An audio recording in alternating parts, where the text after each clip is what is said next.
Shalom saudara yang diberkati oleh Tuhan. Senang berjumpa dan menyapa saudara dalam renungan hari ini. Puji Tuhan, kita sudah sampai kepada pasal yang ke-13 dalam kitab Roma. 3 pasal lagi kita akan selesai dengan kitab Roma dan kita beralih kepada surat 1 Korintus. Saudara yang diberkati oleh Tuhan, hari ini kita akan merenungkan kebenaran firman Tuhan dari Roma pasal 13 ayat 1 sampai ayat yang ke-7. Saya membaca ayat 1 sampai ayat yang ke-5, tapi saya berharap saudara akan membaca ayat-ayat ini seluruhnya. Roma pasal 13 ayat 1 sampai ayat yang ke-5, demikianlah firman Tuhan. Tiap-tiap orang harus takluk kepada pemerintah yang di atasnya, sebab tidak ada pemerintah yang tidak berasal dari Allah, dan pemerintah-pemerintah yang ada ditetapkan oleh Allah. Sebab itu barang siapa melawan pemerintah, ia melawan ketetapan Allah, dan siapa yang melakukannya akan mendatangkan hukuman atas dirinya. Sebab jika seorang berbuat baik, ia tidak usah takut kepada pemerintah, hanya jika ia berbuat jahat. Maukah kamu hidup tanpa takut terhadap pemerintah? Perbuatlah apa yang baik dan kamu akan beroleh pujian daripadanya. Karena pemerintah adalah hamba Allah untuk kebaikanmu. Tapi jika engkau berbuat jahat, takutlah akan dia, karena tidak percuma pemerintah menyandang pedang. Pemerintah adalah hamba Allah untuk membalaskan murka Allah atas mereka yang berbuat jahat. Sebab itu perlu kita menaklukkan diri, bukan saja karena kemurkaan Allah, tetapi juga karena suara hati kita. Saudaraku yang terkasih dalam Tuhan Yesus Kristus, judul renungan hari ini adalah ketaatan kepada pemerintah. Apakah itu harus? Karena sistem dunia ini penuh dengan hal-hal duniawi, maka negara terhisap ke dalamnya. Oleh karena itu, apakah kita harus taat dan patuh kepada pemerintah? Situasi seperti ini terjadi pada jemaat di Roma, dan ini merupakan pertanyaan, dan pertanyaan ini dijawab oleh firman Tuhan melalui Rasul Paulus kepada jemaat di Roma. Dan bagi saya dan saudara hari ini, mengapa kita harus taat kepada pemerintah? Mengapa kita harus taat kepada negara? Sedikitnya ada 2 kebenaran yang ingin saya sampaikan melalui kebenaran firman Tuhan yang kita baca hari ini. Yang pertama, ayatnya yang pertama, saudara, ayatnya yang ke-1.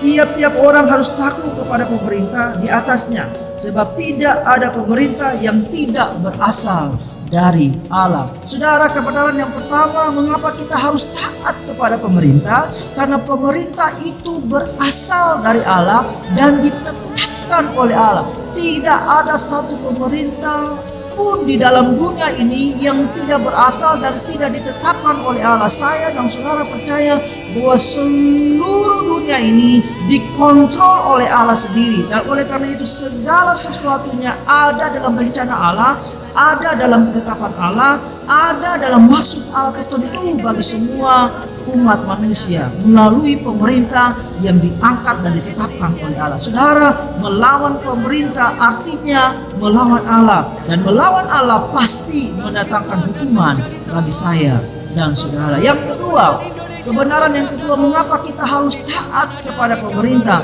Ayatnya yang keempat saya ingin bacakan kepada saudara.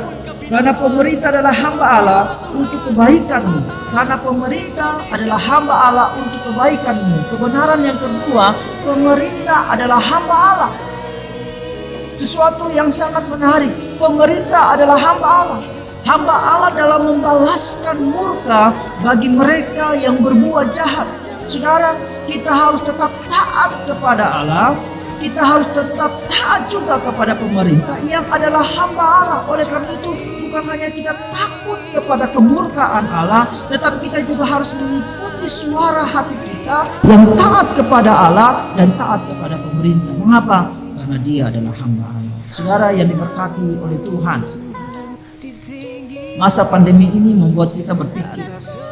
Dalam konteks saat ini, masa pandemi ini membuat kita berpikir dan harus mengambil pilihan antara taat kepada anjuran pemerintah atau iman. Pikiran sederhana yang ingin saya sampaikan kepada saudara hari ini. Kalau kita percaya pemerintah itu berasal dari Allah dan pemerintah itu adalah hamba Allah, maka kepatuhan itu harus.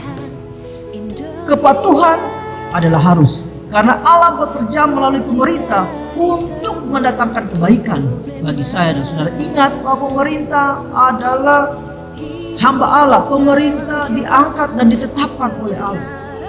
Saudara, namun saya mau katakan, namun apabila aturan itu telah melanggar standar moral yang telah ditetapkan oleh Allah, maka kita harus menegakkan standar moral tersebut apapun resikonya. Saudara yang diberkati oleh Tuhan Yesus Kristus, idealnya gereja dan negara saling melengkapi dan bekerja sama untuk kebaikan semua pihak, namun dalam batas-batas masing-masing tanpa harus mengintervensi satu sama yang lain. Saudara, bagaimana dengan saudara hari ini?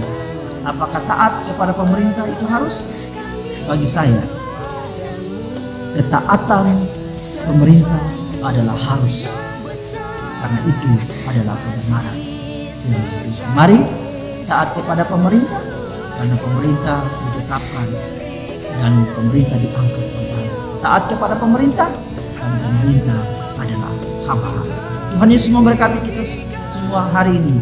Berjalan terus dalam kebenaran, maka Tuhan akan memberkati kita semua. Tundukkan kepala dan saya mau berdoa kepada saudara. Apabila saudara sakit, saudara memiliki masalah, mari angkat tanganmu dan saya berdoa kepada saudara. Bapa di surga, dalam nama Tuhan Yesus Kristus kami datang di hadapan hadirat-Mu.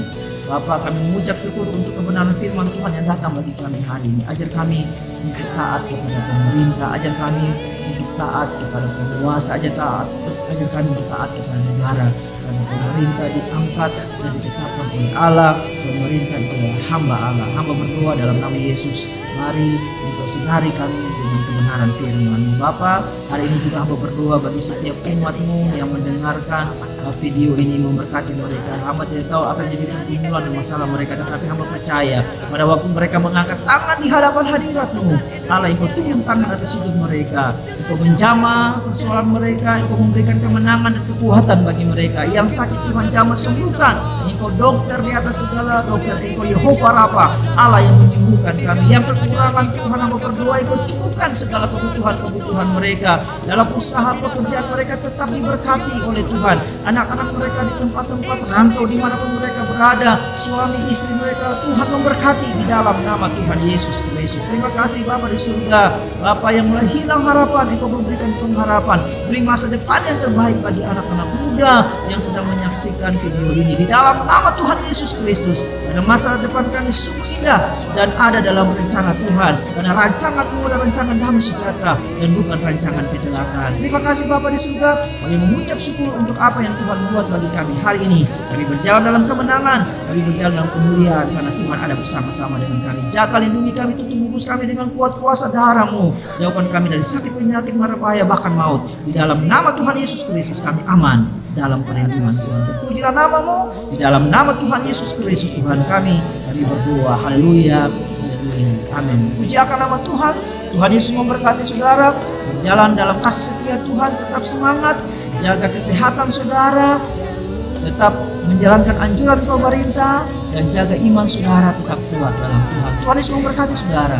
Haleluya. Amin. Shalom.